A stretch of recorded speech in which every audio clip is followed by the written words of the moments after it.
দর্শক, বাংলাদেশের একজন জীবন্ত কণ্ঠশিল্পী, লালন সঙ্গীতের যিনি অন্যতম এক রূপকার ছিলেন, অন্যরকম একরকম তার নাম ছিল, যশ ছিল, সেই শিল্পী ফরিদা পারভিন তিনি মারা গেছেন গতকালকে।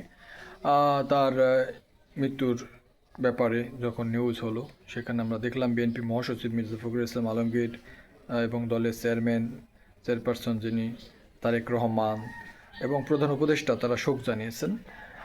অন্যরাও দেখলাম বিভিন্ন সংগঠন ফরিদা পারভিনের মৃত্যুতে শোক জানিয়েছেন। আসলে লালনের অসংখ্য গান তিনি গেয়েছিলেন, লালন সঙ্গীতের ফরিদা পারভিন।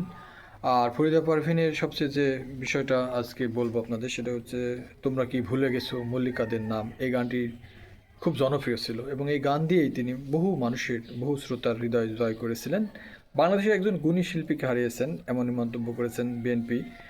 তারা তাদের সংবাদ যে বিজ্ঞপ্তি, সেখানে তারা জানিয়েছেন। উপদেষ্টা সহ সরকারের অনেক নেতা, যারা উপদেষ্টা রয়েছেন, তারাও শোক প্রকাশ করেছেন। ফরিদা পারভিনকে আসলে বাংলাদেশ হারালো, একজন গুণী শিল্পীকে হারালো। বাংলাদেশের সঙ্গীত বিনোদন যে সেক্টর, সেখানে ফরিদা পারভিনের নাম থেকে যাবে। দেখাবে নতুন ভিডিওতে। দর্শক, ভালো থাকবেন এবং সবসময় সুস্থ থাকুন, নিরাপদে থাকুন।